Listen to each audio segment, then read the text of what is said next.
አሐዱ አምላክ አሜን።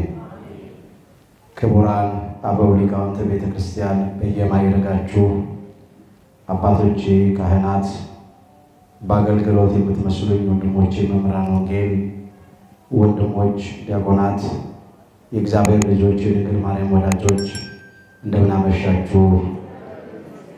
በቸርነቱ ሳይገባን የኃጢአታችንን ብዛትና የሰውነታችንን ክፋት ተመልክቶ ሳያጠፋን ዕድሜ ለንስሐ ሰጥቶ ዳግም በቅድስናው ስፍራ ሰብስበው ስሙን እንድንጠራ ቃሉን እንድንሰማ የፈቀደልን የአባቶቻችን የቅዱሳን አምላክ የሰራዊት ጌታ እግዚአብሔር ስለማይነገረው ስጦታው ክብርና ምስጋና ይግባው። የእናታችን የእመቤታችን የቅድስተ ቅዱሳን የድንግል ማርያም የወላዲተ አምላክ ረድኤትና በረከት ለዘላለሙ በሁላችን ላይ አድሮ ይኖር። ይህ ምስጢር ባለቤት እግዚአብሔር አምላካችን ለሁላችንም ምስጢሩን ገልጦ ያስተምረን።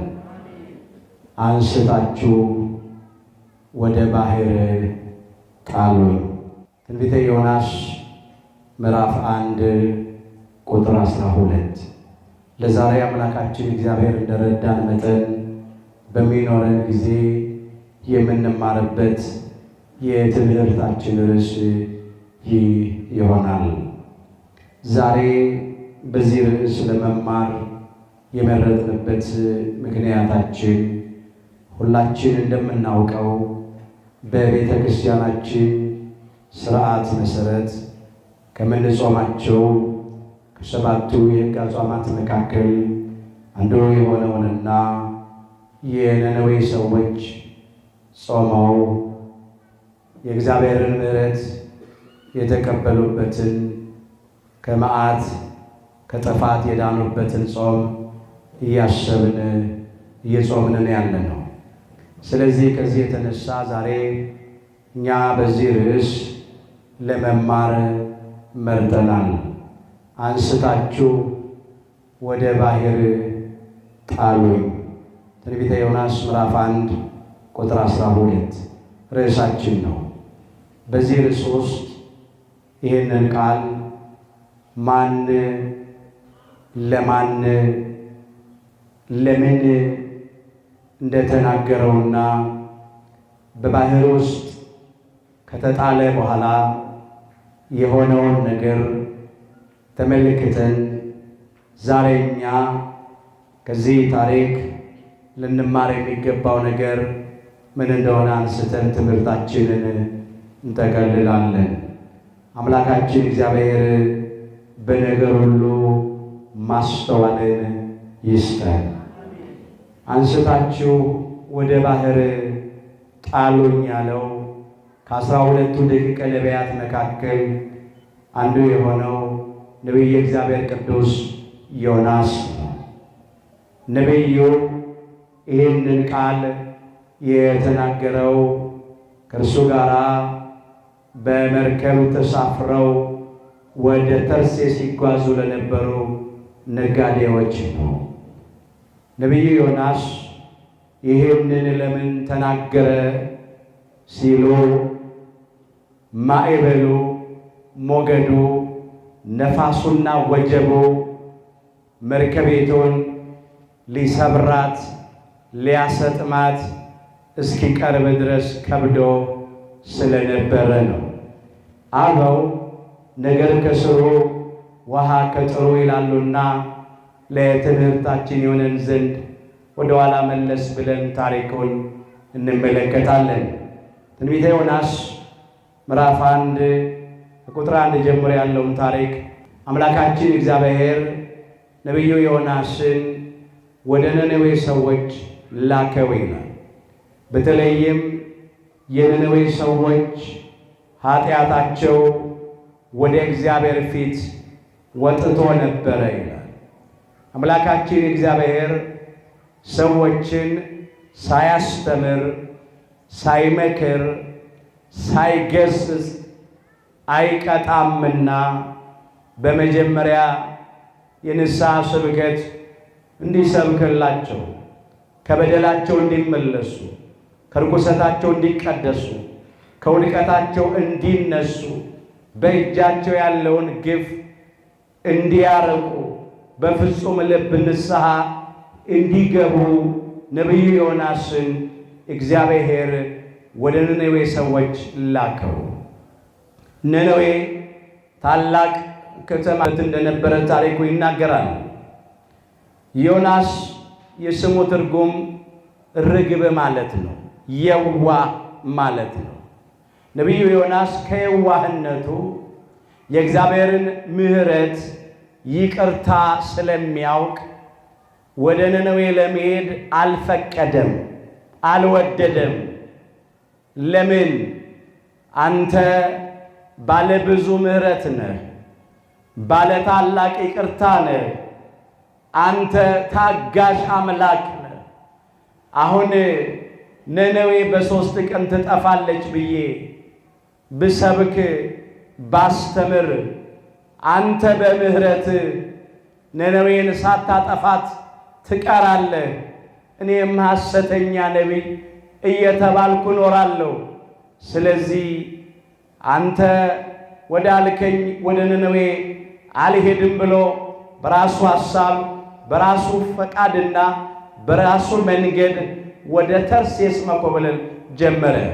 በዚህ በትንቢተ ዮናስ ምዕራፍ 4 ቁጥር 2 ላይ ዮናስ ወደ እግዚአብሔር ጸለየና እንዲህ አለ ይላል፣ አቤቱ እለምንሃለሁ፣ የተናገርኩት ይህ አልነበረምን አለ። አንተ ቸርና ይቅር ባይ ታጋሽም ምሕረትህም የበዛ ከክፉ ነገርም የተነሳ የምትራራ አምላክ እንደሆንክ አውቄ ነበርና አለ። ስለዚህ ወደ ተርሴስ ለመኮብለል ፈጥኜ ነበረ አለ። እግዚአብሔር ነቢይ ዮናስን የላከው ወዴት ነበረ? ወደ ነነዌ። ዮናስ ግን ወዴት ኮበለለ? ወደ ተርሴስ። ይኸው ምክንያቱን አመጣ። ምክንያቱ ምንድነው? እግዚአብሔር መሐሪና ይቅር ባይ ታጋሽ አምላክ ስለሆነ፣ ፈጥኖ ስለማይፈርድ፣ ለዘላለም ስለማይቆጣ፣ እግዚአብሔር ሰዎች ከተመለሱ በምህረቱ ስለሚመለስ ነቢይ ዮናስ ሐሰተኛ ነቢይ ተብሎ ላለመኖር ብሎ ነው በየዋህነቱ ከእግዚአብሔር ፊት የኮበለለው። እዚያው እንመለስ። ትንቢተ ዮናስ ምዕራፍ 1 ላይ ቁጥር 3 ላይ ዮናስ ግን ከእግዚአብሔር ፊት ወደ ተርሴስ ይኮበልል ዘንድ ተነሳ ይላል። አሁን ከእግዚአብሔር ፊት ይኮበልል ዘንድ ሲል መቼስ እግዚአብሔር የሌለበት ቦታ ኖሮ አይደለም። እግዚአብሔርን ቦታ አይወስነው፣ እግዚአብሔር ቦታ ይወስናል እንጂ እግዚአብሔር የሌለበት ቦታ የለም፣ የማይኖርበትም ቦታ አይኖርም። እኔ የቅርብ አምላክ እንጂ የሩቅ አምላክ አይደለሁም። ሰው በስውር ቢሸሸግ እኔ አላየውምን? ሰማይንና ምድርንስ የሞላው እኔ አይደለሁምን? ብሎ ትንቢተ ኤርምያስ ምዕራፍ 23 ቁጥር 23 ጀምሮ እግዚአብሔር ከሰማይ ሰማያት በላይ አለ፣ ከመቀመቃት በታችም አለ። እሱ የሌለበት ቦታ የለም፣ የማይኖርበትም ቦታ አይኖርም። አሁን ከእግዚአብሔር ፊት ወደ ተርሴስ ኮበለለ ሲል እግዚአብሔር በተርሴስ የሌለ ሆኖ አይደለም። ነገር ግን ዮናስ አሁን ወደ ነነዌ ሂድ እያለ የሚናገረኝ እዚህ ቢያገኘኝ አይደለ ብሎ በየዋህነቱ ከእግዚአብሔር ሐሳብ፣ ከእግዚአብሔር ፈቃድ፣ ከእግዚአብሔር ትእዛዝ ኮበለለ ማለት ነው። የቦታ ብቻ አይደለም። እግዚአብሔር ወደ ነነዌ ይልከዋል። ዮናስ ወዴት ይሄዳል? ወደ ተርሴስ ይሄዳል። የእግዚአብሔር ዓላማ ዮናስ ለነነዌ ሰዎች የንስሐ ስብከት እንዲሰብክላቸው ነው። ከጥፋታቸው እንዲመለሱ እንዲያስተምራቸው ነው፣ እንዲናገራቸው ነው። የነቢዩ የዮናስ ዓላማ ደግሞ አይ አንተ ነነዌ ትጠፋለች ብዬ እኔ ብናገር ያው አንተ ትምራቸዋለህ መሐሪ ይቅር ባይ ነህ። ነገ ደግሞ ትጠፋለች ብሎ መቼ ጠፋች ይኸው አልጠፋችም ብለው እኔን ነው ሐሰተኛ የሚያደርጉኝ። ስለዚህ ይቅርብኝ ብሎ ከእግዚአብሔር ፈቃድ ነው የኮበለለው። ከእግዚአብሔር መንገድና ሐሳብ ትእዛዝ ነው የተለየው። ያን ጊዜም ወደ ኢዮጴ ወረደ ይላል። ከዚያም ወደ ተርሴስ የምትሄድ አንድ መርከብ አገኘ። ከነጋዴዎች ጋር ለመርከብ ዋጋ ከፈለና ጉዞ ጀመረ ወደ ተርሴስ። ከዚያ እንደዚህ ሆነ። እግዚአብሔርም በባህሩ ላይ ታላቅ ነፋስን አመጣ ይላል። ነቢዩ ዮናስ ወደ ተርሴስ በሚኮበልልበት ጊዜ ነቢዩ ዮናስ በተሳፈረበት መርከብ እግዚአብሔር ታላቅ ነፋስ በባህሩ ላይ አመጣ፣ ታላቅ ማዕበልም ሆነ ይላል። መርከቢቱንም ሊሰብራት ቀረበ ነው። ማዕበሉ፣ ነፋሱ፣ ሞገዱ ከየት ነው የመጣው? ከውስጥ ነው ከውጭ ነው? ከውጭ ነው የመጣው። ያንን ማዕበል፣ ሞገድ፣ ነፋስ ያዘዘው ማን ነው አለ? እግዚአብሔር። ምክንያቱ ምንድን ነው? የማዕበሉ፣ የሞገዱ፣ የነፋሱ፣ የወጀቡ ምክንያት ምንድን ነው? አሁን ከውጭ ነው ያ ነገር የተነሳው። ይህንን እናያለን። መርከበኞቹ፣ ነጋዴዎቹ እንደዚህ አይነት ነገር ገጥሟቸው አያውቅምና ፈሩ ይላል ታሪኩ። እያንዳንዱም ወደ አምላኩ ጮኸ፣ ተጣራ፣ ለመነ። ያንን ማዕበል፣ ሞገድ፣ ወጀብ እንዲያርቅላቸው ጸጥታ እንዲሆን ጮሁ፣ ተጣሩ። አይ ምናልባት ደግሞ አሉ መርከቢቱ የጫንባት ዕቃ ከብዷት ይሆን ብለው እንዲቀል ዕቃቸውን እያነሱ መጣል ጀመሩ። ግን ማዕበሉ፣ ሞገዱ ሊቀንስ አልቻለም። ልዩነት የለውም፣ ቀጠለ። አንዳንድ ጊዜ የችግሩን ምክንያት ጠንቅቀን ካላወቅን ለመፍትሄ የሚወስደው ነገር ዋጋ ያስከፍለናል። የታወቀ ችግር አለ። ምን? በመርከቢቱ ላይ ከባህር የተነሳ ነፋስ፣ ማዕበል፣ ሞገድ፣ ወጀብ አለ። ይሄ የታወቀ ችግር ነው። ግን ይሄ በምን ምክንያት እንደተነሳ አላወቁም። ስላላወቁ መፍትሄው ምን መሰላቸው? ዕቃቸውን እያነሱ ወደ ባህር መጣል። ምናልባት እኛም ዕቃችንም አብረን ከምንጠፋ ቢያንስ ዕቃችን ይጥፋ፣ እኛ እንትረፍ። ለምን? እኛ ከተረፍን ነገ ሰርተንም ዕቃውን ልናገኘው እንችላለን ብለው ነው። ምርጫ ነው፣ የምርጫ ጉዳይ ነው። የችግሩን ምክንያት ባለማወቃቸው ነው። ዛሬም እኛ በመርከቢቱ ላይ ተሳፍረናል። መርከቢቱ በመጀመሪያ በሀገራችን በኢትዮጵያ ትመስላለች። ሁላችን የተሳፈርንባት መርከብ ሀገራችን ኢትዮጵያ ናት። በመጀመሪያ ሁላችን ተሳፍረናል። በዚህ ምድር ላይ ስንመላለስ ስንኖር በእንግድነታችን ዘመን የምንኖርባት ኢትዮጵያ ሀገራችን በመርከቢቱ ትመስላለች። ተማሪውም፣ ገበሬውም፣ ነጋዴውም፣ የተለያዩ የመንግስት ሰራተኞችም ሁላችንም ወንዶችም ሴቶችም ልዩ ልዩ እምነት የምንከተል የተለያዩ ባህሎች ያለን ሁላችንም በኢትዮጵያ በመርከቢቱ ላይ ተሳፍረናል። መርከቢቱን በባህር በዓለም ላይ አለች። ኢትዮጵያ በዓለም ውስጥ አለች፣ በዓለም ላይ አለች። መርከቢቱን ከባህር የተነሳ ማዕበል፣ ሞገድ፣ ነፋስ፣ ወጀብ አውኳታል፣ አናውጧታል፣ ሊሰብራት ሊደፍናት እስኪቀርብ ድረስ። ዛሬም ኢትዮጵያን ብዙ ወጀብ እያናወጻት ነው። ብዙ ማዕበል ሞገድ እያማታት ነው። የእርስ በርስ ጦርነቱ ወጀብ ነው፣ ማዕበል ነው፣ ሞገድ ነው። ስንት ሰው ጨረሰ? አሁን ስንት ሰው እየጨረሰ ነው? ረሃቡ፣ ኑሮ ውድነቱ ማዕበል ሞገድ ነው። በገዛ አገር ውስጥ ስደተኛ መሆን፣ ከርስት ከቀይ መፈናቀል፣ መገፋት፣ በሽታው ማዕበል ነው፣ ሞገድ ነው፣ ወጀብ ነው፣ ነፋስ ነው። ችግሩ የታወቀ ነው።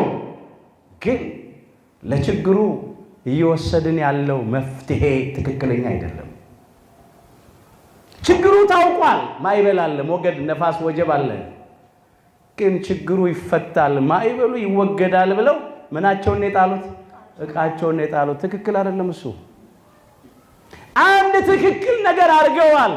እሱም ወደ አምላካቸው ምን ማለት? መጮህ። እሱ ትክክለኛ መፍትሄ ነው። ወደ አምላካቸው መጣራት፣ መጮህ። ከማዕበሉ፣ ከሞገዱ፣ ከነፋሱ አድነን፣ ከጥፋት ከሞት አድነን ብለው ለመኑ። ይሄ የሚገባ ነው። እኛም ዛሬ መርከባችን ሀገራችን ኢትዮጵያ እንዳትጠፋ ይሄ በዙሪያችን ያለው የመከራ የችግር የጭንቅ ማዕበል ሞገድ ነፋስ ወጀብ ጸጥ እንዲል በሀገራችን በርስታችን በኢትዮጵያ ምድር ላይ በሰላም ወጥተን እንድንገባ ሕፃናት ተወልደው እንዲያድጉ፣ ወጣቶች ተምረው ለውጤት እንዲበቁ፣ ገበሬዎች አርሰው እንዲያመርቱ፣ ነጋዴዎች ነግደው እንዲያተርፉ፣ በእውነት ሰው ሁሉ በሰላም ያለ ጭንቀት ያለ መከራ ያለ ወጀብ ያለ ነፋስ እንዲኖር ወደ ማመጮህ ወደ እግዚአብሔር መጮህ ወደ እግዚአብሔር መጣራ። መርከቢቱን የከበዳት ዕቃ አይደለምና። ሌላው መርከቢቱ የቤተ ክርስቲያናችን ምሳሌ ናት። ለኛ ለኢትዮጵያ ኦርቶዶክስ ተዋሕዶ ልጆች መርከባችን ቤተ ክርስቲያናችን፣ ወንዶቹ በ40 ቀን ሴቶቹ በ80 ቀን ከማኅፀነ ዮርዳኖስ ከጸጋ መንፈስ ቅዱስ ዳግም በጥምቀት ተወልደን በሜሮን ከብረን እግዚአብሔርን በልጅነት ክብር አይተን ለመንግሥተ ሰማያት ክብር የታጨንባት ነፍሳችንን ለማዳን ሰማያዊ ጉዞ የምንጓዝባት የሰማይ ደጅ የጸጋው ግምጃ ቤት መርከቢቱ ቤተ ክርስቲያናችን ናት። ቤተ ክርስቲያናችንም ብዙ ማዕበል ተነስቶባታል። ብዙ ሞገድ አለ፣ ብዙ ወጀብ ነፋስ አለ። የጥርጥር ነፋስ የሚያነፍሱባት አሉ። የክህደት ትምህርት ነፋስ የሚያነፍሱባት አሉ። ኢአማንያን፣ አረማውያን፣ ጨካኞች፣ ነፍሰ ገዳዮች ክርስቲያኖችን፣ የእግዚአብሔርን አገልጋዮችን፣ የሃይማኖት አባቶችን እስከ ሞት ድረስ እያሳደዱ እንደ በግ እንደ ዶሮ እያረዱ መርከቢቱ ቤተክርስቲያንን እያናወጿት ነው ያሉት፣ እያወኩት ነው ያሉት። ማዕበሉ፣ ሞገዱ፣ ነፋሱ ከየት ነው የተነሳው? ከውጪ ነው ከውስጥ? ከውጪ ነው ከውጪ። ዛሬም መርከቢቱ ቤተክርስቲያን ብዙ ማዕበል አለ፣ ብዙ ሞገድ አለ፣ ብዙ ነፋስ አለ። እኔ መጽሐፍ እየጠቀሱ ከምነግራችሁ በላይ ዘመኑን መዋጀት ነው። ሰው ያወቀው ፀሐይ የሞቀው የአደባባይ ምስጢር ነው። የተናወጸች ነው ቤተክርስቲያን። መርከቢቱ በምትናወጽበት ጊዜ መርከበኞቹ ወደ ፈጣሪያቸው ወደ አምላካቸው ሲጮሁ ሲጣሩ ደግሞ ዕቃ ከብዷት እንደሆነ ብለው ዕቃቸውን እያነሱ ወደ ባህር ውስጥ ሲጥሉ ነቢዩ ዮናስ ግን ተኝቶ ነበረ ይላል። ትንቢተ ዮናስ ምዕራፍ 1 ቁጥር 5 ላይ ዮናስ ግን ይላል ወደ ውስጠኛው ክፍል ወርዶ ነበረ፣ በከባድ እንቅልፍም ተኝቶ ነበረ ይላል። እጅግ ያሳዝናል። መርከቢቱ ላይ የተሳፈሩት ነጋዴዎች ሁሉ ምን እያደረጉ ነው? ወደ አምላካቸው እየጮሁ ነው፣ እየጸለዩ ነው፣ እየለመኑ ነው። አንድ ሁለተኛ ዕቃቸውን ወዴት እየጣሉ ነው? ወደ ባህር። ፈርተዋል፣ ደንግጠዋል፣ ተጨንቀዋል፣ ግራ ገብቷቸዋል። ነብዩ ዮናስ ግን ወደ ውስጠኛ ወደ መርከቢቱ ክፍል ገብቶ ከባድ እንቅልፍ ተኝቶ ነበር። ያው እንቅልፍ ብቻ አይደለም፣ ከባድ እንቅልፍ በቃ ጭልጥ አድርጎ ስለታል። አያሳዝንም? አንዳንድ ጊዜ እንደዚህ ይሆናል እኮ መርከቢቱ ኢትዮጵያ ስትጨነቅ፣ ኢትዮጵያውያን ግራ ገብቶ በሞት ጥላ ተከበን፣ ዙሪያው ገደል ሆኖብን፣ አጣብቂኝ ውስጥ ገብተን፣ ማጣቢያው አጥሮብን፣ ቀኑ ጨልሞብን፣ ምንድነው የምናየው? ምንድነው የምንሰማው? ወዴት ነው የምንሄደው እያልን ቀኑ አልመሽ ብሎን ሌሊቱ አልነጋ ብሎን፣ መቼስ የመከራ ሌሊት ቶሎ አይነጋም፣ የመከራ ቀንም ቶሎ አይመሽም። በጣም ጭንቅ ነው። ስንጨነቅ ወደ ፈጣሪ ስንጣራ አንዳንድ ዮናስን የሚመስሉ ሰዎች ዝም ብለው ከባድ እንቅልፍ የሚተኙ አሉ። እጅግ ያሳዝናል። ምንም የማይመስላቸው ምንም እንዳልተፈጠረ እነሱ እኮ ካሁን ምን አለን እያሉ ነው? አለቅን፣ ጠፋን፣ በቃ መርከቢቱ ተሰበረች፣ እኛም ሞትን እያሉ ነው። ግን ዮናስ ዝም ብሎ ይተኛል። ዛሬም መርከቢቱ ቤተክርስቲያን ስትናወዝ በመከራ እንዲህ ስትፈተን አንዳንድ ሰዎች የቤተ ክርስቲያን አገልጋዮች ሆኑ ሰዎች ምንም እንዳልተፈጠረ ከባድ እንቅልፍ ውስጥ የተኛን አለን። እግዚአብሔር ያንቃል። ምንም የማይመስለን ዮናስ እንደዚህ ነው የሆነው። ከዚያ የመርከቡ አለቃ ሄደና ነብዩ ዮናስን ቀሰቀሰው፣ እንዲህ አለው፣ ምን ነው ተኝተሃል አለው። ወገኖቼ ምን የሚያስተኛ ነገር አለ? ኢትዮጵያውያን መርከቢቱ ላይ የተሳፈርን ምን የሚያስተኛ ነገር አለ? በቤተ ክርስቲያን መርከቢቱ ላይ የተሳፈርን ክርስቲያኖች፣ የእግዚአብሔር ልጆች ምን የሚያስተኛ ነገር አለ? ዛሬ የእንቅልፍ ጊዜ አይደለም። እንኳን ተኝተን ተነስተንም በሆነልን። ተኝተንማ ተውት በቃ። ተነስተህ አምላክህን ጥራ አለው። እግዚአብሔር ያስበን እንደሆነ እንዳንጠፋ ተነስተ የአምላክህን ስም የእግዚአብሔርን ስም ጥራ አለው። እግዚአብሔር ከመዓት ወደ ምሕረት ከቁጣ ወደ ትዕግስት ዘንበል እንዲልልን ሁሉ ነገር አለቀ። እነሱም ይጮሃሉ። የከበዳት ዕቃ ነው ብለው ያሰቡትን ሁሉ ዕቃውን ምን ብለዋል? ጥለዋል። በቃ ምንም ምርጫ የለም። አሁን የቀረው ምንድን ነው? ወደ እግዚአብሔር መጮህ ብቻ። እንዳንጠፋ ያስበን ዘንድ የአምላክህን የእግዚአብሔርን ስም ጥራ አለው። የሚገባው ነው።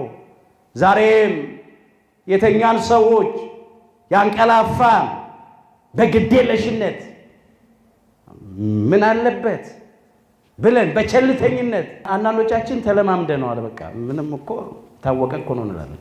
ተኝተናል፣ አንቀላፍተናል። በስንፍና የተኛን አሁን እንንቃ። ከስንፍና አልጋ ላይ እንንቃ። ከዳተኝነት ከቸልተኝነት እንንቃ። ወደ እግዚአብሔር እንጩህ። ያስበን እንደሆነ ተነስተህ አምላክህን ጥራ ነው ያለው። ዛሬም ያስበን እንደሆነ እግዚአብሔርን ሁላችን ከልብ ተመልሰን እንጥራው፣ እንጩህ ወደ እግዚአብሔር። መፍትሄ ከሰማይ ነው።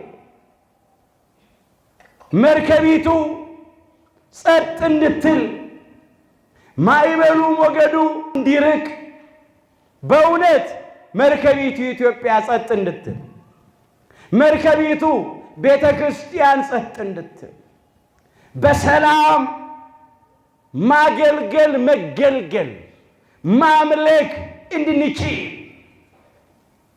እግዚአብሔርን እንለምነው፣ ወደ እግዚአብሔር እንጩህ።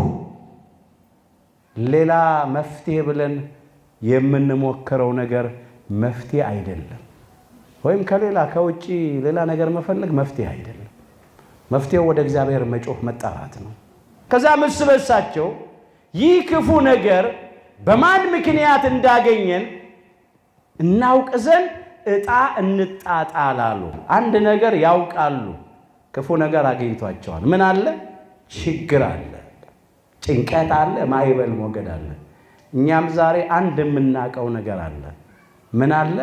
ችግር አለ፣ መከራ አለ፣ ጭንቀት አለ፣ ፈተና አለ። ይሄንን ሁላችን እናውቃለን። እኔ መጽሐፍ ጠቅሼ ከምነግራችሁ በላይ ዘመኑ ይናገራል። ዘመኑን መዋጀት ነው። ሰው ያወቀው ፀሐይ የሞቀው የአደባባይ ምስጢር ነው። እኛን የሚያስጨንቀን የውሃ ማዕበልና ሞገድ አይደለም፣ ወይም ነፋስ አይደለም። ሞገደኞች ያስነሱት ሞገድና ነፋስ ነው። ክፉ ሰዎች፣ እግዚአብሔርን የማይፈሩ ሰዎች፣ ሰውን የማያፍሩ ሰዎች ያስነሱት ማዕበል፣ ሞገድ፣ ነፋስ ነው የሚያናውጸን። ክፉ ነገር አለ፣ መከራ፣ ችግር አለ። ግን በምን ምክንያት እንደመጣ እናውቅ ዘንድ ዕጣ እንጣጣላሉ። ለምን? ዕጣ ክርክርን ትከለክላለች፣ በኃያላንም መካከል ትበይናለች ተብሎ ተጽፏል። መጽሐፈ ምሳሌ ምዕራፍ 18 ቁጥር 18። ስለዚህ ዕጣ ተጣጣሉ፣ ዕጣውም በዮናስ ላይ ወደቀ ይላል። ዕጣውን የሚጥሉት እንዲህ ከራሳቸው በላይ ስለሆነ በዮናስ ላይ ምን አለ? ወደቀበት። ቦታን ያመለክታል። አጣጣሉ ነው። ሌላው ወደቀበት፣ ጥፋተኛው ከእግዚአብሔር ሐሳብና መንገድ ፈቀቅ ያለው በራሱ ሐሳብ በሥጋ ፈቃድ የተጓዘው ማን ስለሆነ? ዮናስ ነው። በሱ ላይ ወደቀበት። ዕጣ በጉያ ይጣላል፣ መደቧ ሁሉ ግን ከእግዚአብሔር ዘንድ ነው ይላል ምሳሌ 16 ቁጥር 33 ላይ። እግዚአብሔር እውነተኛ አምላክ ነው። ስለዚህ በእውነት ጥፋቱ የዮናስ እንደሆነ በጣሉት ዕጣ እግዚአብሔር ፈረደ፣ ወሰነ። አሁን መርከቢቱን ያናውጻት የነበረ ማዕበል ሞገድ ከውጪ ነበር የተነሳው። ግን ከውጪ የተነሳው ያ ማዕበል ሞገድ ለመነሳቱ ምክንያቱ ማን ነበረ? ዮናስ ነበር። ዮናስ ቤት ነበር ከመርከቢቱ ውጪ ወይስ ውስጥ? ግን የውጪው ማዕበል የመከራ ማዕበል ለመነሳቱ ምክንያቱ ከየት ነው? ከውስጥ ነው። ዛሬም ኢትዮጵያ ላይ መከራ አለ፣ ፈተና አለ፣ ችግር አለ። ይሄ ችግር፣ ይሄ መከራ፣ ይሄ ፈተና ከኢትዮጵያ ውጭ አልመጣም። ከየት ነው? ከመርከቢት ውስጥ ከምን? ከኢትዮጵያውያን የመጣው። አንዳንድ ጊዜ እኛ ራሳችን ምንሰራውን በደል ምናጠፋውን ጥፋት ለሌሎች ሰጥተን እንተዋለን። እነንትና ናቸው፣ እንደዚህ የለም። ኢትዮጵያውያን ራሳችን ከእግዚአብሔር ፈቃድ ወጣን፣ ከእግዚአብሔር መንገድ ወጣን፣ ከፍቅር መንገድ፣ ከሰላም መንገድ፣ ከመደጋገፍ፣ ከመተሳሰብ መንገድ ወጣን። እንደ አንድ ልብ መካሪ፣ እንደ አንድ ቃል ተናጋሪ ከመሆን መንገድ ወጣን። በጎጠኝነት እየተበላላን፣ እየተለያየን፣ እየተነካከስን ተገኘን። ይሄ ነው ዛሬም መርከቢቱ ኢትዮጵያን የሚያናውጻት የእርስ በርስ መለያየት። እርስ በርሳችሁ ብሉ ብትበላሉና ብትነካከሱ እርስ በርሳችሁ እንዳትጠፋፉ ተጠንቀቁ። ገላትያ ምዕራፍ 5 ቁጥር 15። የእርስ በርስ መበላላት፣ መለያየት፣ መነካከስ መጨረሻው ምንድን ነው? መጠፋፋት ነው። ለኛ ያለው ይጠፋል። አሁን እየጠፋ እንዳለ እንደምናየው ብዙ ሀብት ንብረት ወደመ። ትውልድ የሚታነጽባቸው የትምህርት ተቋማት ወደሙ። ህሙማን የሚታከሙባቸው ሐኪም ቤቶች፣ ብዙ መሰረተ ልማቶች ወደሙ። የሃይማኖት ተቋማት፣ አብያተ ክርስቲያናት እየተቃጠሉ ነው ያሉት። ለምን ይመስላችኋል? የመለያየት፣ የመበላላት፣ የመጣላት፣ የመነካከስ ነገር ነው ያመጣው። እሱም ብቻ ግን አይደለም። ሕንፃ ሥላሴ የሰው ልጆች ህይወት፣ ብዙ የኢትዮጵያውያን ህይወት በየቀኑ እንደ ቅጠል እየረገፈ ነው። ሕፃናት ደማቸው በግፍ እየፈሰሰ ነው። አገር የሚረከቡ ወጣቶች፣ አረጋውያን ሳይታፈሩ ሳይከበሩ ነፍሰ ጡር መውለጃዋ ወራት የደረሰ ወልዳ የምታጠባ አራስ እያለቁ ነው። እርስ በርሳችሁ ብትበላሉና ብትነካከሱ እርስ በርሳችሁ እንዳትጠፋፉ ተጠንቀቁ ያለው ለዚህ ነው። ለኛ ያለውም ነገር ይጠፋል፣ እኛንም ያጠፋናል። እንዳንጠፋ አምላካችን እግዚአብሔር ያስበን እንደሆነ ተነስተን ሁላችንም የአምላካችን የእግዚአብሔርን ስም እንጥራ። አስከሬን እየቆጠርን ነው። በየቀኑ የምንሰማው የሞት ዜና ነው። ስጋት ነው፣ ጭንቅ ነው ወጥቶ ለመግባት። ዛሬ ቤተ ክርስቲያንም እንኳን ማምለጫ አልሆነም። ገዳማቱ በግፍ አባቶቻችን እንደ በግ እንደ ዶሮ እየታረዱ ነው ያሉት። ለሀገር ለወገን ለዓለም ሰላም የሚጸልዩ ድምፀ አራዊቱን ግርማ ሌሊቱን ጸባጋንንቱን ታግሰው በጾም በጸሎት በስግደት ተጠምደው የሚኖሩ ዓለምን ንቀው ከሕገ ሥጋ ሕገ ነፍስ ከሕገ እንስሳ ሕገ መላእክት ይሻላል ብለው በብሕትውና በምነና የሚኖሩ ጫካ ውስጥ መኖር ተከልክለው በዚህ በ21ኛው ክፍለ ዘመን ሰዎች አራዊት አስለምደው ከአራዊት ጋር ይጫወታሉ። ከአንበሳ ከነብር ከጅብ ጋር። እንደ ሀገራችን ኢትዮጵያ እንኳን አልሰማችሁም? እዚህ ምስራቅ ኢትዮጵያ አንድ ሰው እኮ አለ ጅቦች አስለምዶ ከጅቦች ጋር አብሮ የሚጫወት። በእጁ ብቻ አይደለም ስጋ ያበላቸው፣ በአፉ ጭምር ያበላቸዋል። ሰው አውሬ አስለምዶ ከአውሬ ጋር ይኖራል። የሚያሳዝናችሁ አንዳንድ ሰዎች ከአውሬ ከፍተው ወገኖቻቸውን ይበላሉ፣ ይገድላሉ በግፍ። ብዙ አይተናል። ሰው መስለው ነው የሚመላለሱት፣ ግን ከአውሬ የከፉ ናቸው። አሁን መጮህ ያስፈልጋል ከክቡር ዳዊት ጋር የምትገዛልህን ነፍስ በሉ ለአራዊት አትስጣት፣ የችግረኞችን ነፍስ ለዘወትር አትርሳ። መዝሙር 73 ቁጥር 19 እንዲህ ማለት ያስፈልጋል። በሃይማኖት የምትገዛልህን ለአምልኮት የምትንበረከክልህን ነፍስ ወይም ሰውነት፣ በምግባር የምትታዘዝልህን ፈቃድን የምትፈጽምልህን እንደ ቃል የምትኖርልህን ሰውነት ወይም ነፍስ ለአራዊት ለዲያብሎስና ለሰራዊቱ አትስጣት። ለዲያብሎስ ማደሪያዎች፣ ለኢአማንያን፣ ለአረማውያን፣ ለነፍሰ ገዳዮች፣ ለጨካኞች አሳልፋ አትስጣት። የችግረኞችን ነፍስ ለዘወትር አትርሳ። አምላካችን እግዚአብሔር አይረሳንም፣ አይተወንም፣ አይጥልንም። ዛሬ እግዚአብሔር ከሰው አውሬ እንዲያድነን እንጩህ።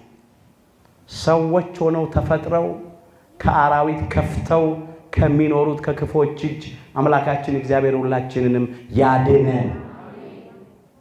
እግዚአብሔር ያስበን እንደሆነ እንዳንጠፋ ተነሳና የአምላክን ስም ጥራ። አሁን የሚያዋጣው እሱ ነው። የአምላካችን የእግዚአብሔርን ስም እንጣራ። ሀገራችንም ቤተክርስቲያናችንም በመርከብ የተመሰሉት መከራ ላይ ነው ያለ ነው። የቀረቡ ጊዜ ሰምታችሁ የለ እንዴ?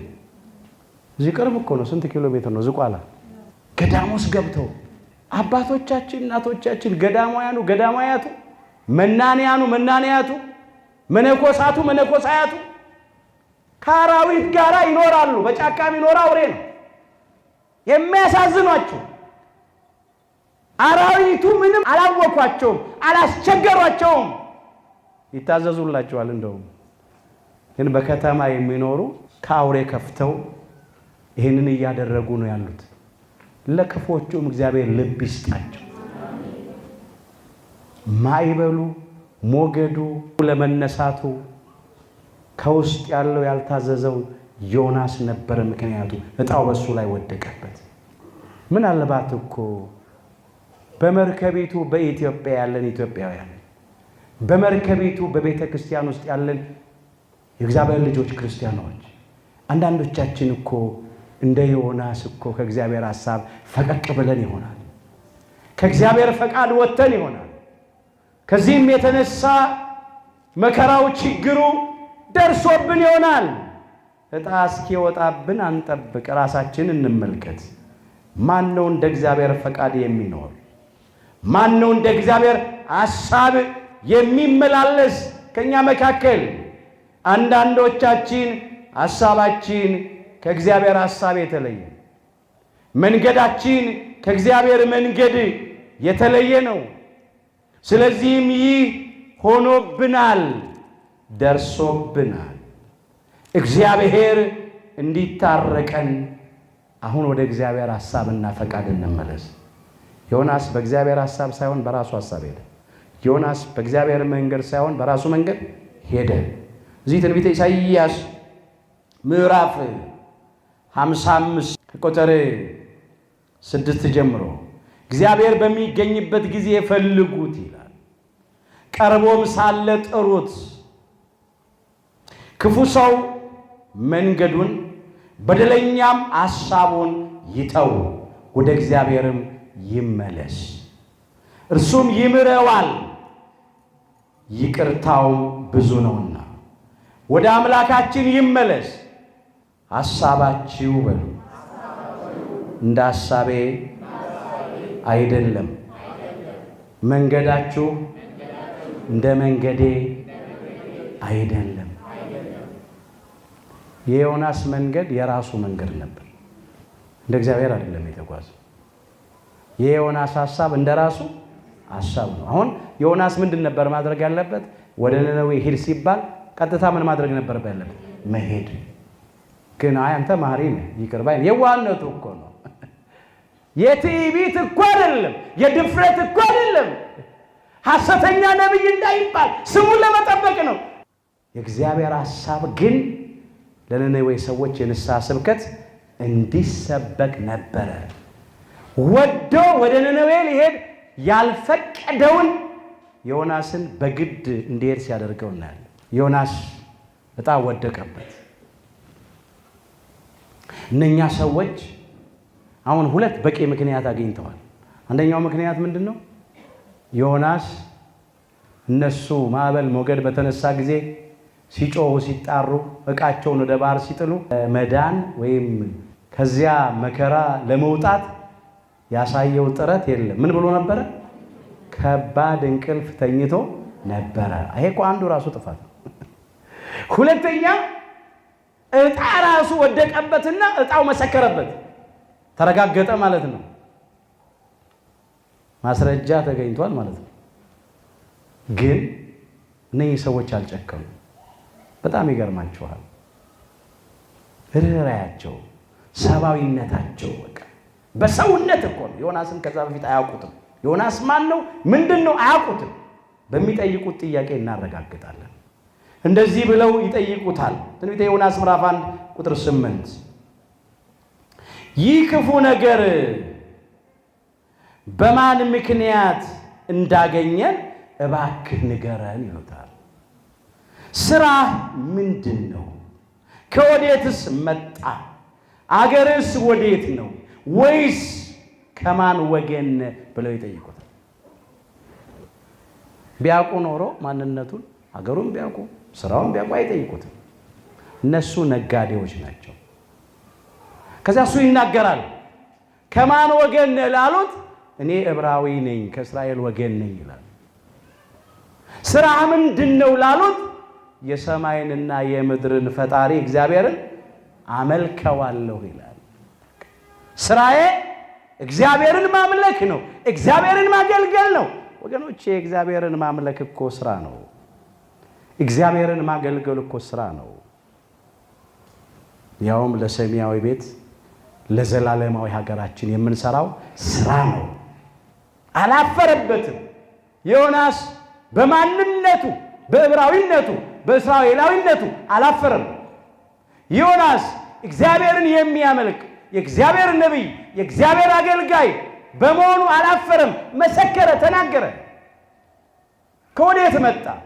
ወዴትስ ትሄዳለህ ባሉትም ጊዜ የሆነውን ነገር ተናገረ። ከእግዚአብሔርም ፊት እንደ ኮበለለ ተናገረ ይላል። ታሪኩን ተመልከቱት። እነዚያም ሰዎች ከእግዚአብሔር ፊት እንደ ኮበለለ እርሱ ስለነገራቸው አውቀዋልና እጅግ ፈርተው ይላል። እጅግ ምን ብለው ፈርተው ይህ ያደረከው ምንድነው አሉት ይላል። የሄደበትን ስላልተመዘገበ ነው እንጂ የሄደበትን ሁሉ ተናግሯል ማለት ነው።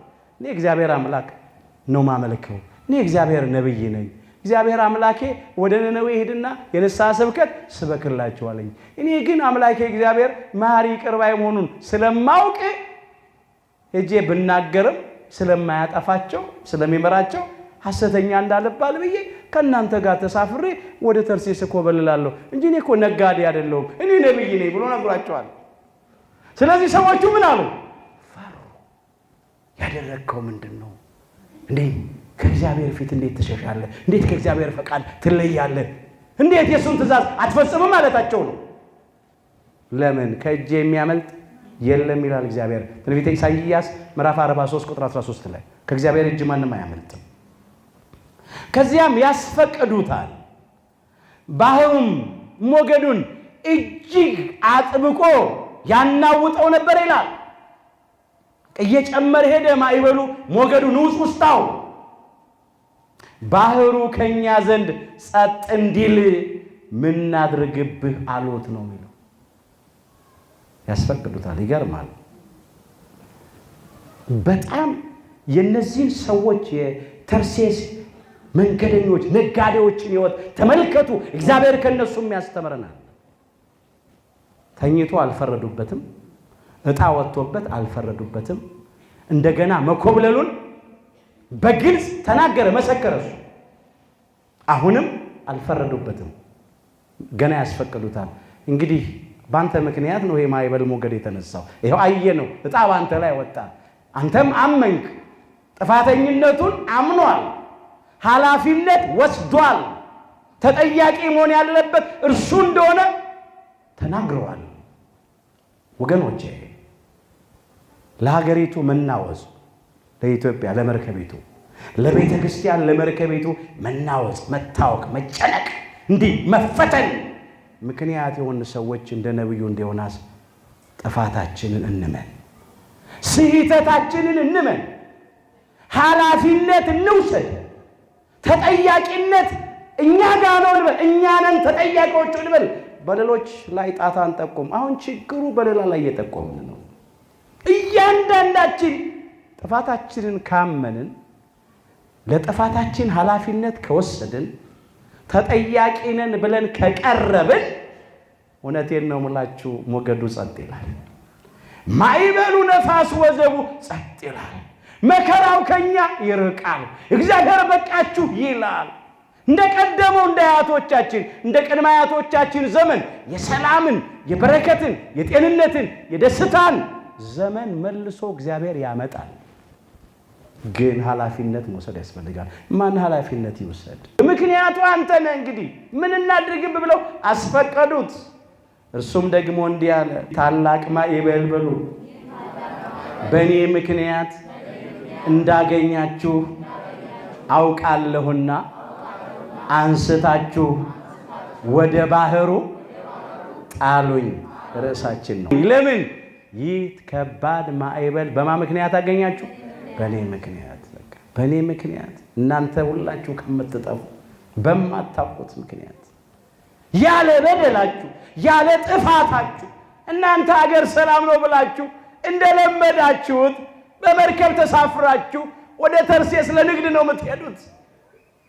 ያስቸገርኳችሁ ያወቅኳችሁ መንገዳችሁ በወጀብ በአውሎ ነፋስ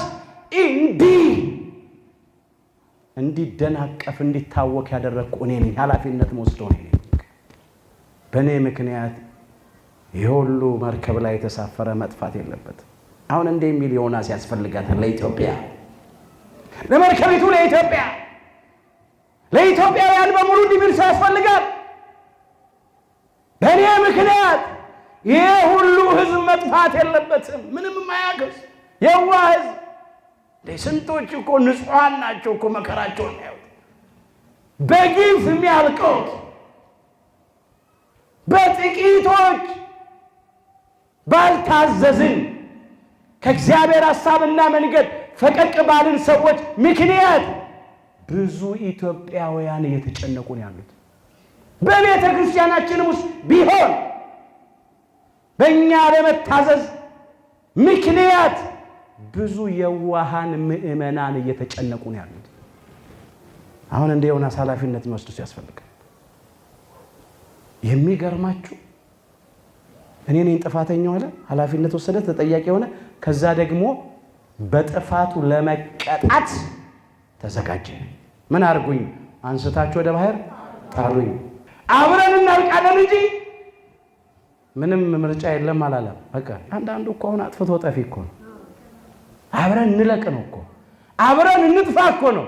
ለእናንተም አይሆንም ለእኔም አይሆንም እኮ ነው። በቃ ነብዩ ዮናስ ግን እኔ ልጥፋና እኔን ወደ ባህር ጣሉኝና እናንተ ዳኑ፣ ከእናንተ ምንም አታውቁም ሂዱ።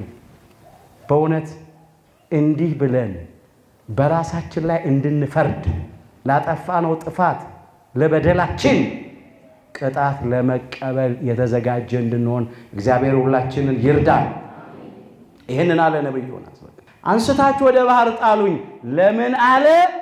በሱ ምክንያት በመርከቢቱ ላይ ማዕበል ሞገድ ስለተነሳ። ዛሬም በእኛ ምክንያት ቤተሰብ የሚታወክብን፣ ማህበረሰብ የሚታወክብን፣ ወይ ሀገር ወይ ቤተ ክርስቲያን የምትጨነቅብን ዮናሶች ኃላፊነት እንውሰድና ተጠያቂ ሆነን መተላለፋችን በደላችንን አምነን ራሳችንን አንስተን ወደ ባህር እንጣል። ወዴት ባህር? ወደ ንስሐ ባህር ውስጥ፣ ወደ እንባ ባህር ውስጥ መግባት ሰው ከማሰናከል አምላካችን ጌታችን መድኃኒታችን ኢየሱስ ክርስቶስ እንዲህ ነው ያለው በመዋዕለ ስብከቱ። ከነዚህ ከታናናሾቹ ለአንዱ መሰናክል ወይም ማሰናከያ ከመሆን ይልቅ አለ የወፍጮ ድንጋይ በአንገቱ ላይ ታስሮ ወደ ጥልቁ ባህር መስጠም ይሻለው ነበር ይላል የማቴዎስ ወንጌል ምዕራፍ 18 ከቁጥር 6 ላይ። አሁን በቆሙ የወፍጮ ድንጋይ እዚያ አንገት ላይ ታስሮ ባህር ውስጥ መግባት አይደለም። የወፍጮ ድንጋይ የሚባለው ይሄ ድንጋይ ወፍጮ የመጅ ወፍጮ በጣም ከባድ ነው ድንጋዩ። እሱ ከባድ ስለሆነ ጽኑ ቀኖና ወስዶ ማለት ነው ጾሙን፣ ጸሎቱን፣ ስግደቱን ተሰጥቶት በንስሐ ባህር ውስጥ በእንባ ባህር ውስጥ ቢጣል ቢሰጥም ይሻለዋል። ጥልቅ ሐዘን አዝኖ ከውድቀት መነሳት፣ ከርኩሰት መቀደስ፣ ከበደል መመለስ ማለት ነው። እግዚአብሔር አምላካችን በእውነት ሁላችንን ወደ ንስሐ ባህር ውስጥ ይጣለን። አዎ በእውነት በእንባ ባህር እንድንታጠብ ይርዳ። አንስታችሁ ወደ ባህር ጣሉኝ። ይህ ነው የሚጠበቅብን አለ። ሰዎቹ ከበዳቸው፣ እንመለስ እዚያው። ሰዎቹ ግን ወደ ምድሩ ሊመለሱ አጥብቀው ቀዘፉ ይላል። በራሱ ላይ በፈረደው በዮናስ ላይ ሊፈርዱበት አልወደዱም። ምን አይነት ርኅራኄ ነው! ሰውነት እኮ ይሄ ነው። መረጃ ነው አላቸው፣ ማስረጃ ነው አላቸው። ከአንደበቱ ሰምተዋል። በቂ እኮ ነው። አሁን ዮናስን አንስቶ ወደ ባህር ለመጣልና በሰላም ለመሄድ በጣም በቂ መረጃ ማስረጃ አግኝተዋል። እነሱ ግን በፍጹም እኔን አንስታችሁ ወደ ባህር ጣሉኝ፣ ከዛ በኋላ ባህሩ ምን ይልላችኋል ነው ያለው? ጸጥ ይልላችኋል፣ ማዕበሉ ይወገዳል። እኔ ነኝ የበጠበጥኩት፣ መርከቢቱን የከበድኳት እኔ ነኝ እንጂ የእናንተ ዕቃ አይደለም። ዕቃም የጣላችሁት ያለ አግባብ ነው፣ ዋጋ ከፈላችሁ። ዛሬም ኢትዮጵያን የከበዳት እኮ ሌላ ነገር እኮ አይደለም፣ እኛው እኮ ነን። ያልታዘዝነው እኛው ነን እኮ፣ ያልተመቸነው እኛ ነን። በራሳችን ሐሳብ ፈቃድ የምንሄድ እኛ ነን። ሌላ ነገር አይደለም ኢትዮጵያን የከበዳት። ኢትዮጵያን የከበድናት ለእግዚአብሔር ያልታዘዝን ኢትዮጵያውያን ነን፣ ዮናሶች ነን። ስለዚህ ራሳችን መጣል አለብን። እኛ ዛሬ በሰው ላይ የምንፈርደው ያለ በቂ መረጃና ማስረጃ ነው። አንዳንድ ጊዜ በጠላነው ሁሉ ላይ ተነስተን እንፈርዳለን ያለ በቂ ምክንያት። እነኚህ ሰዎች ግን መረጃ አላቸው፣ ማስረጃ አላቸው። እስቲ ቁጠሩ ባካችሁ። ተኝቶ ነበር አይደል? ይሄ ያስፈርድበታል። ሁለተኛ ዕጣ ሲወጣ በማወጣ በሱ ወጣ። ሶስተኛ እሱ መተላለፉን አመነ፣ በደሉን አመነ፣ ምስክርነቱን ይሁን። አራተኛ እሱ ራሱ ምን አለ? ይሄ በእኔ ምክንያት አገኝቷቸዋልና ባህሩ ጸጥ እንዲል በሰላም እንድትጓዙ እኔን አንስታችሁ ወደ ባህር ጣሉ። መፍትሄው እኔ መጣል ነው ያለብኛል። ግን እነሱ ብዙ ወደ ኋላ ለመመለስ ወደ የብሱ ለመሄድ ለምን? በሀገራቸው ከየብሱ ይልቅ ባህሩ ውሃው ይበዛልና በጣም ታገሉ ለማዳን። እሱ አይናችን እያየ እሱም ጣሉ የሚል ባህር ውስጥ አንጥለውም። ለምን? ባህር ውስጥ ከገባ ወይ ውሃ ያሰጥመዋል ወይም ደግሞ በባህር ውስጥ ያሉ ጉማሬዎች፣ አዞዎች፣ አሳንባሪዎች ይበሉታል። በቃ አይተርፍም። በፍጹም አናረግም አሉ። እኛ እኮ ምክንያት ፈልገን ነው መንገፋው። ዛሬ ስንቱን እኮ የችግር ባህር ውስጥ፣ የመከራ ባህር ውስጥ፣ የሞት ባህር ውስጥ እኮ ገፍተን ጥለናል። እነሱ ግን አላደረጉ። ጥፋተኛውን እንኳን አላደረጉ። በራሱ ላይ የፈረደውን እንኳን አልፈረዱበትም። እንደዚህ አይነት ህሊና እግዚአብሔር ያድነን። ህሊናችን ተበላሽቶ ነው እንጂ የተሰጠንማ ይሄ ነበር እኮ። በእኛ ላይ ሊደረግብን ማንፈልገውን በሌላው ላይ አለማድረግ እኮ ነው። ለእኛ ሊደረግልን የምንፈልገውን መልካም ነገር ለሌላው ማድረግ እኮ ነበር የተባልነው እኮ። ይሄንን እኮ ነው እዚህ የማቴዎስ ወንጌል ምዕራፍ 7 ቁጥር 12 ላይ ይሄን የተጻፈው። እንግዲህ ይላል ሰዎች ሊያደርጉላችሁ የምትወዱትን ሁሉ እናንተ ደግሞ እንዲሁ አድርጉላቸው፣ ሕግም ነቢያትም ይህ ነውና ይላል። ግን እኛ ዛሬ በእኛ ላይ እንዲደረግብን ብቻ ነው የምንፈልገው፣ በሌላው ላይ ስናደርግ አይሰማንም። ከዚያም ብዙ ደከሙ ይላል። ተመለስኩ። እዚያው ትንቢተ ዮናስ ምዕራፍ 1 ቁጥር 13 ላይ ሰዎቹ ግን ወደ ምድሩ ሊመለሱ አጥብቀው ቀዘፉ። ዳሩ ግን ባህሩ እጅግ አብዝቶ ይናወጥባቸው ነበርና አልቻሉም። እየጨመረ ሄደ ሞገዱ። ከዚያ እንዲህ አሉ፣ ወደ እግዚአብሔር ለመኑ፣ ጮኹ። አቤቱ እንደወደድክ አድርገናልና እንለምንሃለን አሉት። ከአቅማቸው በላይ ስለሆነ ነው። አቤቱ ስለዚህ ሰው ነፍስ እንዳንጠፋ ምን እንዳንል እንዳንጠፋ ንጹሕም ደም በእኛ ላይ እንዳታደርግ እንለምንሃለን አሉት።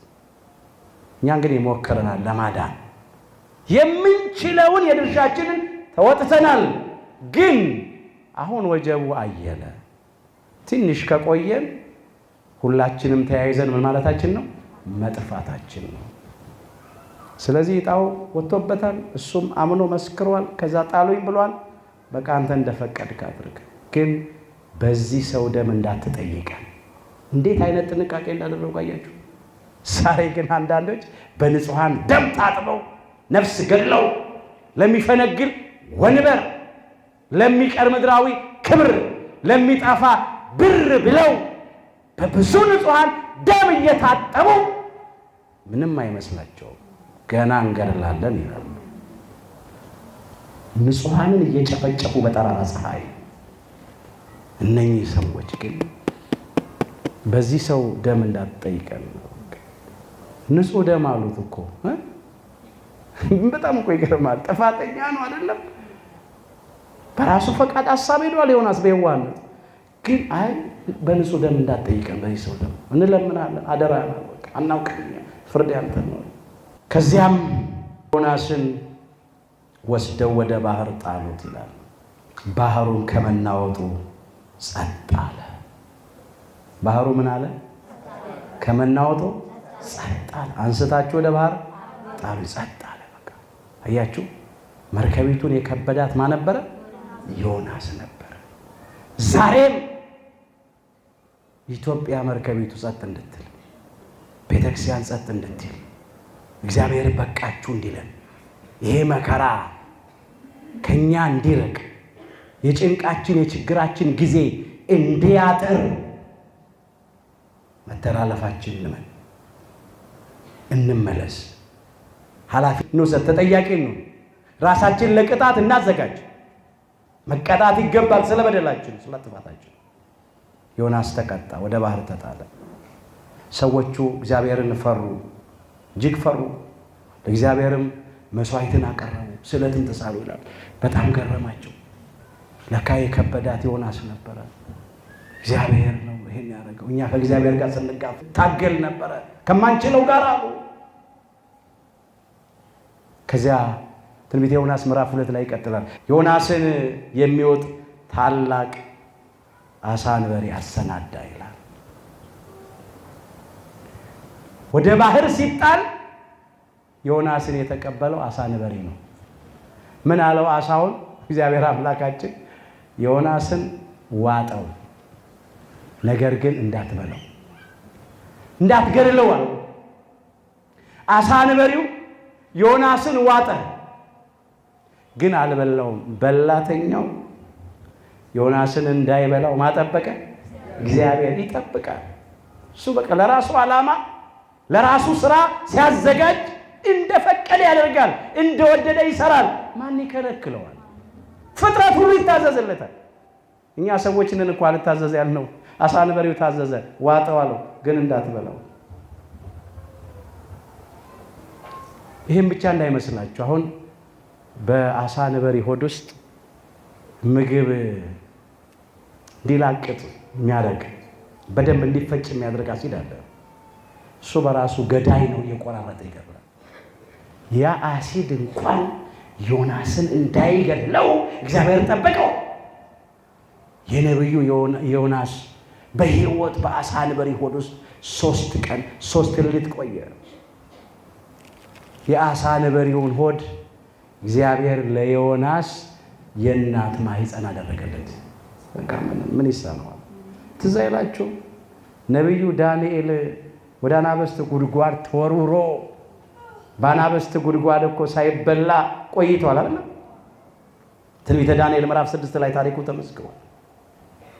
የፈቀደውን ያደርጋል። አሁንም አሳ አንበሪውን እግዚአብሔር አዘዘ። 3 ቀን 3 ሌሊት ሳይበላ ሳይጠጣ።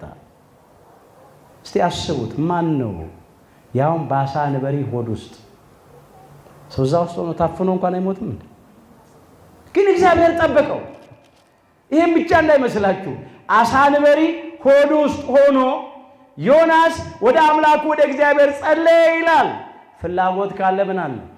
መንገድ አለ። በአሳ አንበሪ ሆድ ውስጥ ሆኖ ወደ እግዚአብሔር መጸለይ፣ እግዚአብሔርን መለመን።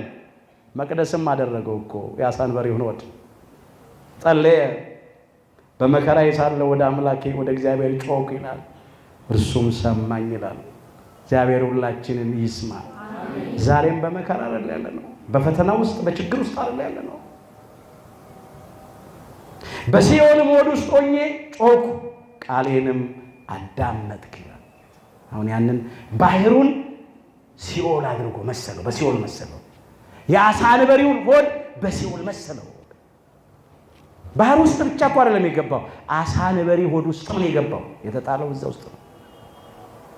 ወደ እግዚአብሔር ጮኸ፣ ወደ እግዚአብሔር አለቀሰ። መተላለፉን አምኖ በብዙ ጸልየዋል። ቤታችሁ ስትሄዱ እናንተ ጸሎቱን ጨርሱት። እኔ አለፍ አለፍ እያልኩ ነው ማየው። ከዓይን ፊት ተጣልኩ፣ ነገር ግን ወደ ቅዱስ መቅደስ ደግሞ እመለከታለሁ አልኩ አለ። ወደ የትኛው መቅደስ? ወደ ቅዱስ መቅደስ በኢየሩሳሌም ወዳለው እግዚአብሔር በረድኤት ወደሚያድርበት ደግሞ በአርያም በሰማይ ባለው በሰው እጅ ወዳልተሰራው ወደ ቅዱስ መቅደስህ እመለከታለሁ አልኩ አለ። በዓይነ ሕሊናው ነው ዓሣ አንበሪ ሆድ ውስጥ ሆኖ። ውኆችም እስከ ነፍሴ ድረስ ከበቡኝ፣ ጥልቁ ባህር በዙሪያዬ ነበረ፣ የባህሩ ሳር በራሴ ላይ ተጠምጥሞ ነበረ እያለ ይቀጥላል። አንተ ግን አቤቱ አምላኬ ሕይወቴን ከጉድጓድ አወጣ ይላል። አምላካችን እግዚአብሔር የሁላችን ሕይወት ከጉድጓድ ያውጣል። ዛሬም ብዙ መከራ፣ ጭንቅ፣ ችግር ጉድጓድ ውስጥ ነው ያለነው። ነፍሴ በዛለችብኝ ጊዜ እግዚአብሔርን አሰብኩት ይላል ትንቢተ ዮናስ ምዕራፍ 2 ቁጥር 8 ላይ። የኛም ነፍስ ዛሬ ዝላለች። ምክንያቱ ይለያያል፣ መጠኑ ይለያያል። ግን በአንድ ወይም በሌላ መንገድ የሁላችንም ነፍስ ዝላለች። ከምናየው ክፉ ነገር፣ ከምንሰማው አስጨናቂ ነገር የተነሳ የማ ነፍስ ነው ያልዛለችው ዛሬ? ማን ነው ማይጨነቅ? ማን ነው ማያዝን? ማን ነው ግራ ያልገባው? ዮናስስ ባህር ውስጥ ተጥሎ ዓሣ አንበሪ ሆድ ውስጥ ሆኖ ነው። እኛ እኮ መከራ ባህር ውስጥ ነው ያለነው። ችግር ባህር ውስጥ እኮ ነው ያለነው። ብዙ የሚያስጨንቀን ነገር ነፍሳችን ዝላለች። ስለዚህ እግዚአብሔርን እናስብ። ጸሎቴም ወደ አንተ ወደ ቅዱስ መቅደስህ ገባች ይላል። የሚገርም ነው። ባህር ውስጥ ሆኜ ዓሣ አንበሪ ሆድ ውስጥ ሆኜ የጸለይኩት ጸሎት ወደ አንተ ወደ ቅዱስ መቅደስ ምን አለች? ገባች፣ ደረሰች። የትም ሆነን በምንም አይነት ሁኔታ ውስጥ ሆነን በማንኛውም ጊዜ እንጩህ ወደ እግዚአብሔር። በእውነት ነው የምላችሁ ጸሎታችን፣ ልመናችን ወደ እግዚአብሔር ቅዱስ መቅደስ ትገባለች፣ ምላሽም ታሰጠናለች። በመከራ ቀን ጥራኝ አድንህም አለው አንተም ታከብረኛለህ ይላል መዝሙር 49 ቁጥር 15 ላይ። በመከራዬ ሳለሁ ወደ አምላኬ ጮክ እግዚአብሔርም ሰማኝ እኮ አይደል ያለው ዮናስ። እኛም ባለመከራዎች ነን። ጦርነቱ መከራ ነው፣ የእርስ በርስ እልቂቱ፣ ረሃብ መከራ ነው፣ ኑሮ ውድነቱ መከራ ነው፣ በሽታው መከራ ነው። አረማውያኑ ኢአማንያኑ በጭካኔ የሃይማኖት አባቶችን፣ መነኮሳትን፣ ካህናትን፣ ዲያቆናትን፣ ምእመናትን በአደባባይ ላይ በግፍ በአሰቃቂ ሁኔታ መግደላቸው መከራ ነው። ስለዚህ ወርሱ ንጩህ በመከራ ቀን ጥራኝ እኔም አድንሃለሁ አንተም ታከብረኛለህ ያለው። አሁንም የሁላችን ጾማችን፣ ጸሎታችን፣ ልመናችን፣ ጩኸታችን ወደ ቅዱስ መቅደሱ ገብቶ ይህንን መከራ ከሕይወታችን ያርቅልን። ከንቱነትን እና ሐሰትን የሚጠብቁ ምሕረታቸውን ትተዋል አለ። እኔ ግን በምስጋና ቃል እሰዋልሃለሁ፣ የተሳልኩትንም እከፍላለሁ። ደህንነት ከእግዚአብሔር ዘንድ ነው። ደህንነት ከማን ነው? ከእግዚአብሔር ዘንድ። ደህንነት ከእግዚአብሔር ዘንድ ነው አለ። እግዚአብሔርም ዓሣውን አዘዘው ይላል። የሚገርም ቃል ነው። እስቲ በሉ እግዚአብሔርም በሉ። ዓሣውን አዘዘው፣ እርሱም ዮናስን በየብስ ላይ ተፋው። ክብር ምስጋና ለአምላካችን ለእግዚአብሔር። ትንቢተ ዮናስ ምዕራፍ 2 ቁጥር 11 ላይ የተመዘገበ ይልቃል። እግዚአብሔር ዓሣውን አዘዘው። እንዴት እንደሚታዘዝ ነው። ዓሣ አንበሪው ደማዊት ነፍስ እኮ ነው ያለችው፣ ግን የእግዚአብሔርን ትእዛዝ ይፈጽማል። እኛ ሕያዊት ነፍስ ያለችን፣ አዋቂት ነፍስ ያለችን፣ ለባዊት ነፍስ ያለችን፣ ነባቢት ነፍስ ያለችን እኛ ክቡር የእግዚአብሔር ፍጡራን ግን አንዳንዶቻችን አንታዘዝም። ዓሣው ለእግዚአብሔር ታዘዝ፣ ትፈዋለሁ፣ ዋጠው፣ አትብላው ነው ያለው። ምንም እንዳታረገው ነው ያለው። አንተ የምታገለግለው እንደ ቤት ነው፣ እንደ እናት ማህፀን ነው። ሌላው ደግሞ እንደ መጓጓዣ ነው። ውሰደው። ለምን? ቅድም አንስተናል። አገራቸው ከየብስ ይልቅ ምኑ ይበዛል? ውሃው ይበዛል። ስለዚህ ሌላ መርከብ የለም። ነቢዩ ዮናስ ሳይከፍል በነፃ በዓሣ አንበሪ ሆድ ውስጥ ሆኖ ወዴት ሄደ? ወደ ነነዌ። ልክ የብስ ላይ ወስዶት ደርሷል። አሁን ቦታው ደርሷል። ስራውን እንዲሰራ አገልግሎቱን እንዲጀምር ወስደህ ምን አድርገው ትፋው አለው። የመጓጓዣ አገልግሎት ሰጠ ማለት ነው።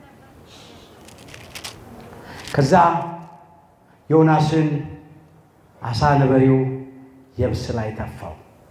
አያችሁ የእግዚአብሔርን ስራ። ወደ ተርሴስ ሲኮበልለው ዮናስ እግዚአብሔር መንገዱን በወጀብ በአውሎ ነፋስ በሞገድ ዘግቶበት አስጨንቆት ወዴት አመጣው? ወደ ነነዌ አመጣው። ሰዓትን ማር ዘንድ በሉ ያስጨነቀኝ ለመልካም ሆነልኝ። መዝሙር 118 ቁጥር 71 እግዚአብሔር ስርዓቱን እንድንማር ፈቃዱን እንድንፈጽም ሊያስጨንቀን ይችላል። በረሃብ፣ በጥም፣ በእርዛት፣ በእስራት፣ በመከራ ያስጨንቀን ይሆናል። ይሄው ዮናስን እኮ ወደ ባህር ጥሎ በአሳ አንበሪ አስውጦ አስጨነቀው እኮ። ለምን? ስርዓቱን እንዲማር የእግዚአብሔርን ፈቃድ እንዲፈጽም በራሱ ሐሳብ እንዳይሄድ። ሊያጠፋን አይደለም እግዚአብሔር፣ ዓላማው አይደለም። እግዚአብሔር አያጠፋንም። መገሰጽንስ በሉ እግዚአብሔር ገሰጸኝ ለሞት ግን አልሰጠኝም። መዝሙር 117 ቁጥር 18 ላይ እግዚአብሔር መገሰጽን ይገስጻል፣ መቅጣት ይቀጣል፣ ለሞት ግን አሳልፎ አይሰጥም በፍጹም። ዮናስን እግዚአብሔር ገሰጸው፣ ግን ለሞት አሳልፎ አልሰጠውም። አሳውም ታዘዘ። እዚህ ትንቢተ ዮናስ ምዕራፍ 3 ታሪክ ደግሞ ባጭሩ ነው። አሁን የእግዚአብሔር ቃል ሁለተኛ ወደ ዮናስ እንዲህ ሲል መጣ። መጀመሪያ እንደተመለከትነው ምዕራፍ 1 ላይ አሁን ሁለተኛ መጣ። ተነስተህ ወደዚያች ወደ ታላቂቱ ከተማ ወደ ነነዌ ሂድ፣ የነገርኩህንም ስብከት ስበክላት አለው። ምን ያልኩህን ስብከት? የነገርኩህን። አስቀድሞ ነግሮታል፣ አልተቀበለም እንጂ ይሄን ስብከት ስበክላት አለ። ዮናስም ተነስቶ እንደ እግዚአብሔር ቃል ወደ ነነዌ ሄደ። ወዴት ሄደ? ወደ ነነዌ። እንደማ ቃል? እንደ እግዚአብሔር ቃል። አያችሁ፣ ከቅጣት ከተግሳጽ በኋላ መከራ ጥሩ መካሪ ነው። መከራ ጥሩ አስተማሪ ነው። ምን ይላሉ አበው? ምከረው እምቢ ካለ መከራ ይምከረው። መከራ ጥሩ ይመክራል። አሁን ዮናስ ጭቅጭቅ የለም፣ አልሄድም እንደዚህ ነው አለ። በቃ ፈቃድ ይሄ ከሆነ ከዚህ በላይ ምን ትምህርት አለ? በባህር ከመጣል በላይ በአሳ አንበሪ ከመዋጥ በላይ 3 ቀን 3 ሌሊት መከራ ስቃይ ከማየት በላይ ምን ትምህርት ይምጣ? ሰው ሀ ብሎ በስንደዶ ወይም በሳር ከፊደል ይማራል፣ ብሎ ደግሞ በአሳር ወይም በመከራ ይማራል። ዮናስ በትምህርት በቃል ብዙ ተምሮ ነበር። አሁን ግን ያስተማረው እግዚአብሔር በተለየ መንገድ ነው። ብዙ ጊዜ እግዚአብሔር በቃል አስተምሮናል፣ ተናግሮናል ብዙዎቻችንን። አንዳንድ ጊዜ ደግሞ ጠንከር ባለ መከራ ያስተምራል እግዚአብሔር። ያም ለበጎ ነው፣ ለጥቅማችን ነው። ዮናስ ወደ ነነዌ ተጓዘ። ዮናስ የአንድ ቀን መንገድ ያህል ወደ ከተማይቱ ውስጥ ሊገባ ጀመረ። ጮሆም በ3 ቀን ውስጥ ነነዌ ትገለበጣለች፣ ትጠፋለች አለ። እግዚአብሔር የተናገረውን ቃል ተናገረ። የነነዌ ሰዎች በእግዚአብሔር አመኑ። ነቢዩ ዮናስ በተናገረው ቃል አመኑ። ከዚያም ለጾም አዋጅ ነገሩ። ከታላቁ ጀምሮ እስከ ታናሹ ድረስ ነው የሚለው። ማቅ ለበሱ፣ አመድ ነሰነሱ። ይሄ ወሬ ወደ ነነዌ ንጉሥም ዘንድ ደረሰ። ከእግዚአብሔር የተላከ ዮናስ የሚባል ነቢይ ነነዌ በ3 ቀን ትገለብጣለች ብሎ ተናግሯል፣ ሰብኳል። ከዛ ከዙፋኑ ወረደ ንጉሡ፣ ማቅ ለበሰ። አዋጁ በሀገሪቱ ሁሉ ታወጀ። የታደለ ንጉሥ እንደዚህ ነው። የሕዝቡን ጥፋት ላለማየት፣ የራሱንም ጥፋት ላለማየት ከሕዝቡ ሁሉ ጋር ሕዝቡ ሁሉ 3 ቀን 3 ሌሊት እንዲጾሙ እንዲጸልዩ እህል ውሃ እንዳይቀምሱ ካልጋቸው ላይ እንዲወርዱ፣ መሬት እንዲተኙ፣ ማቅ እንዲለብሱ፣ አመድ እንዲለሰልሱ ታወጀ። ይሄ እኮ ነው የሆነው። የሚገርማችሁ በነነዌው ጾም ሰዎች ብቻ አይደለም የጾሙት፣ እንስሳትም ጾመዋል። ጥጆች ከላሞች ጋር እንዳይገናኝ ወተት እንዳይጠጡ፣ ግልገሎች ከበጎች ጋር ከፍየሎች ጋር እንዳይገናኝ፣ ወደ ሳር እንዳይሰማሩ እነሱም አብረው ይጾሙ። ለምን? ለሕዝቡ የመጣው መልካም ነገር ለማን ይደርሳል? ለእንስሳቱ ይደርሳል። በሕዝቡ ላይ ደግሞ የመጣ መዓት፣ ቁጣ፣ ጥፋት ደግሞ ለማን ይተርፋል? ለእንስሳቱም ይተርፋል። ስለዚህ አብረው ነው የጾሙት፣ አብረው ነው የጸለዩት። ምንም የማያውቁት እንስሳቱም አብረው። የነነዌ ሰዎች ከክፉ ስራቸው ተመለሱ ይላል። በእጃቸው ያለውን ግፍ አስወገዱ ይላል። የበደሉ ሰዎች ይቅርታ ጠየቁ። የተበደሉ ሰዎች ይቅርታ አደረጉ። በፍጹም ልባቸው ወደ እግዚአብሔር ተመለሱ። ከልብ ነው የተመለሱት። ጾሙ፣ ጸለዩ፣ ሰገዱ፣ አለቀሱ። እግዚአብሔር ይህን ሁሉ ተመለከተ ይላል። እዚህ ትንቢተ ዮናስ ምዕራፍ 3 ቁጥር 10 ላይ እንመልከት።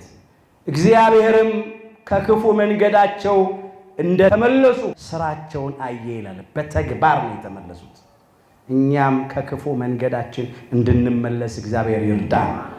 እግዚአብሔርም ያደርግባቸው ዘንድ በተናገረው ክፉ ነገር አዘነ፣ ራራ፣ አላደረገውም ይላል። የሚፈልገው እግዚአብሔር መመለሳችንን ነው። ወደ እኔ ተመለሱ እኔም ወደ እናንተ መለሳለሁ ይላል ትንቢተ ዘካርያስ ምዕራፍ 1 ቁጥር 3 ላይ። የነነዌ ሰዎች ወደ እግዚአብሔር ተመለሱ። በምን? በንስሐ ተመለሱ። በጾም በጸሎት በስግደት ተመለሱ። በእንባ ተመለሱ። ከአምልኮተ ጣዖት ወደ አምልኮተ እግዚአብሔር ተመለሱ። ከገቢረ ኃጢአት ወደ ገቢረ ጽድቅ ተመለሱ። እግዚአብሔርም በምህረት በይቅርታ ተመለሰላቸው። ከመዓት ወደ ምሕረት ከቁጣ ወደ ትዕግስት ዘንበል አለ። እንዲህም ይላል በሌላ ስፍራ ትንቢተ ኢዩኤል ምዕራፍ 2 ቁጥር 12 ላይ አሁንስ ይላል እግዚአብሔር በፍጹም ልባችሁ በጾምም በልቅሶና በዋይታ ወደ እኔ ተመለሱ። ልባችሁን እንጂ ልብሳችሁን አትቅደዱ። አምላካችሁ እግዚአብሔር ቸርና መሐሪ፣ ቁጣው የዘገየ ምሕረቱም የበዛ ለክፋትም የተጸጸተ ነውና ወደ እርሱ ተመለሱ ይላል። እግዚአብሔር ይመለሳል። አሁንም ለነነዌ ሰዎች የተመለሰ አምላካችን እግዚአብሔር ለእኛም ለኢትዮጵያውያን ይመለስልን። ግን ድርሻ አለን እኛ። አሁን ከታች እስከ ላይ ከሊቅ እስከ ደቂቅ ሁላችንም አንድ ሆነን ወደ እግዚአብሔር በፍጹም ልብ መመለስ አለብን። የኢትዮጵያን ሰላም፣ የኢትዮጵያን እረፍት በእውነት የምንፈልግ ከሆነ ሁላችን ከልብ እንመለስ። ያ ካልሆነ ምንፈልገው ሰላም፣ ምንፈልገው እርካታ፣ ምንፈልገው ደስታ፣ ምንፈልገው ጸጥታ አይገኝም። ሁሉም ኃላፊነት አለበት። መፍትሄው ወደ እግዚአብሔር ተመልሶ ወደ እሱ መጮህ ብቻ ነው። እግዚአብሔር ጾማችን፣ ጸሎታችን፣ ስግደታችን፣ እንባችንን ተቀብሎ አሁንም ኢትዮጵያንና ኢትዮጵያውያንን በሙሉ እኛን ይማረን። እግዚአብሔር ምሕረቱን አደረገ። ዮናስ ይህን ሲመለከት ተቆጣ ይላል ትንቢተ ዮናስ ምዕራፍ 4 ላይ ታሪኩ ይቀጥላል። ይህም ዮናስን ከቶ ደስ አላሰኘውም ይላል። ምን አላለውም? ደስ አላሰኘውም። እርሱም ተቆጣ ነው የሚለው። ወደ እግዚአብሔር በቃ መናገር ጀመረ። ቀድሞስ ቢሆን ሀገሬ እያለሁ የተናገርኩት ይሄን አልነበረም? እንተ ቸር ነህ፣ መሐሪ ነህ፣ ይቅር ባይ ነህ፣ አታጠፋቸውም ብዬ ነበር፣ ይኸው አላጠፋቸውም፣ እኔ ውሸታም ተባልኩ አለ። በቃ አዘነ፣ ተቆጣ በጣም። እግዚአብሔርም አሁን ትቆጣ ዘንድ ይገባሃልን አለው።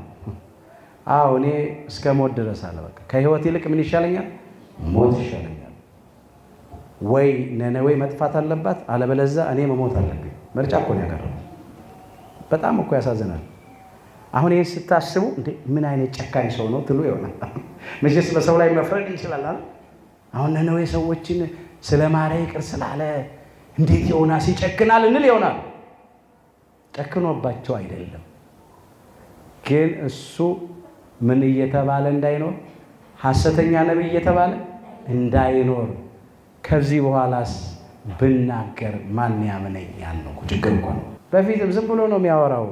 ትጠፋለች አለ መች ጠፋች ብሎ ማይቀበለኛል። እሱን የማይቀበሉት ብቻ አይደለም እንዴ አንዴ ትጠፋለች የሚል እግዚአብሔር ደግሞ አንዴ የማያጠፋት እግዚአብሔር ስንት እግዚአብሔር ነው ያለው ሚልም ጥያቄ ይነሳል። ይሄ ሁሉ የዋህነት ንግግር ነው። በቃ እንዴ እኔ ከህይወት ይልቅ ሞት ይሻለኛል አለ። በቃ እባክህ ነፍሴን ከኔ ወሰዳለሁ እግዚአብሔር።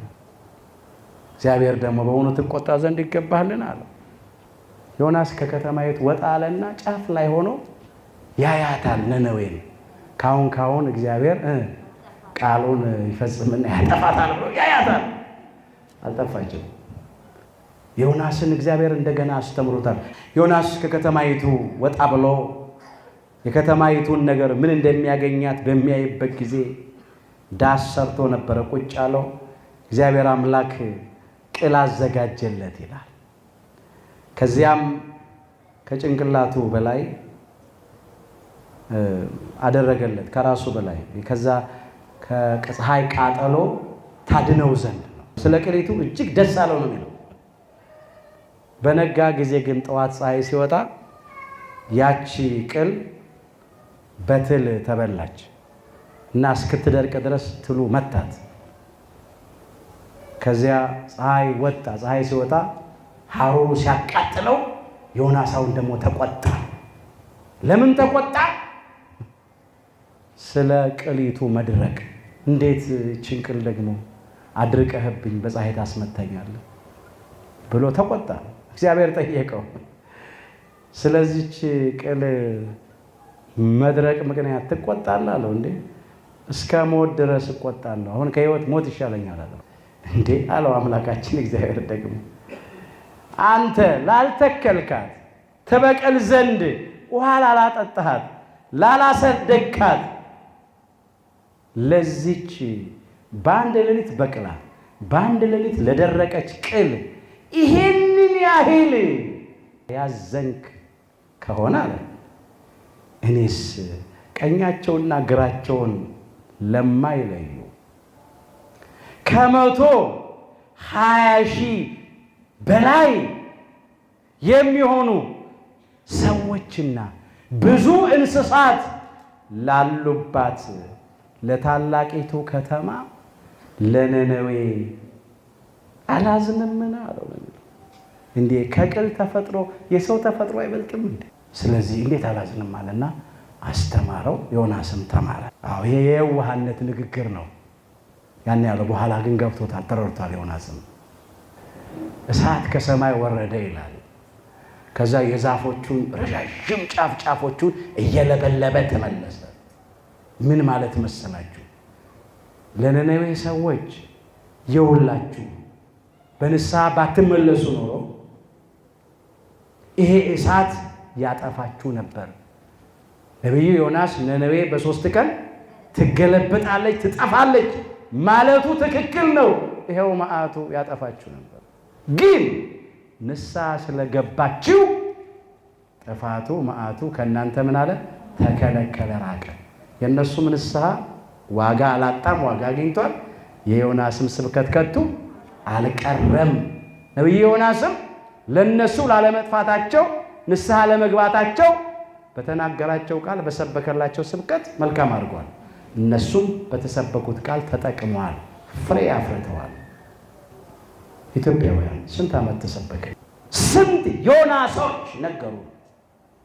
መቼ ተመለስን? መቼ ንስሐ ገባን? መቼ ከክፋታችን ራቅን? ከግፍ ስራ ተለየን? ራሳችን ጠይቅ። አንዳንዶቻችን አሁንም እዛ ውስጥ ነው ያለነው። የነነዌ ሰዎች በአንድ የዮናስ ስብከት ነው ንስሐ የገቡት። እኛ በጣም ብዙ ሊቃውንት፣ ብዙ መምህራን፣ ብዙ አገልጋዮች፣ ብዙ መጻሕፍት እየጠቀሱ አስተምረዋል። ብሉያቱን፣ ሐዲሳቱን፣ የሊቃውንቱን መጻሕፍት ምንም የጎደለ ነገር የለም። አንዳንዶቻችን እስካሁን አልተመለስንም። እግዚአብሔር መመላለስን ብቻ ሳይሆን ከልብ መመለስን ይስጠን። ብዙ ዓመት ጾመናል፣ ብዙ ዓመት ጸልየናል፣ ብዙ ዓመት ሰግደናል። አሁንም እየጾምን ነው። በየዓመቱ ጾመን ነቤን እንጾማለን። እባካችሁ መልስ ያለው ጾም፣ መልስ ያለው ጸሎት፣ መልስ ያለው ስግደት እንዲሆንልን በፍጹም ልብ ተመልሰን ንስሐ ገብተን ንጹም ጸልይ እንስገድ። አንስታችሁ ወደ ባህር ጣሉኝ። መጽሐፍ ምን ይላል? የማያስተውል ሕዝብ ይገለብጣል ይላል። ትንቢተ ሆሴዕ ምዕራፍ 4 ቁጥር 14 ላይ ምንድን ነበር ያለው? ነቢይ ዮናስ ወደ ነነዌ ገብቶ ሲሰብክ ነነዌ በ3 ቀን ትገለበጣለች ነው። ንስሐ ስለገቡ ስለተመለሱ አልተገለበጠችም። ኢትዮጵያውያን ዛሬ የምናየው ነገር ክፉ ነው፣ ምንሰማው ክፉ ነው። በየጊዜው ምንሰማቸው ነገሮች አስጨናቂ አሰቃቂ ነገሮች ናቸው። የበለጠ የባሰ ጥፋት እንዳይመጣ አሁን እንመለስ። የማያስተውል ሕዝብ ምን ይላል? ይገለበጣል። ዛሬም ካልተመለስ የኛም ነገር እየከፋ ነው የሚሄደው። እግዚአብሔር በእውነት ማስተዋሉን ለሁላችን ይስጠን። የነቢዩ የዮናስ ወደ ባህር መጣልና በአሳ አንበሪ ሆድ ውስጥ 3 ቀን 3 ሌሊት ማደር ለአምላካችን ለጌታችን ለመድኃኒታችን ለኢየሱስ ክርስቶስ በሥጋ ሞቶ ወደ ጎልጎታ መቃብር ወርዶ 3 ቀንና 3 ሌሊት በጎልጎታ መቃብር አድሮ ሞትን ድል አድርጎ ለመነሳቱ ምሳሌ ነበር። እዚህ የማቴዎስ ወንጌል ምዕራፍ 12 ላይ ከቁጥር 40 ጀምሮ ዮናስ በአሳ አንበሪ ሆድ ውስጥ 3 ቀንና 3 ሌሊት እንደነበረ እንዲሁ የሰው ልጅ በምድር ልብ 3 ቀንና 3 ሌሊት ያድራል ተብሎ ተጽፎ ነበር። ነቢዩ ዮናስ በአሳ አንበሪ ሆድ ውስጥ ስንት ቀን ስንት ሌሊት ነው ያደረው? 3 ቀን 3 ሌሊት ነው ያደረው። አምላካችን ጌታችን መድኃኒታችን ኢየሱስ ክርስቶስም ደግሞ በምድር ልብ በጎልጎታ መቃብር 3 ቀንና 3 ሌሊት አድረዋል። አምላካችን ኢየሱስ ክርስቶስ በዮናስ ተመስሏል።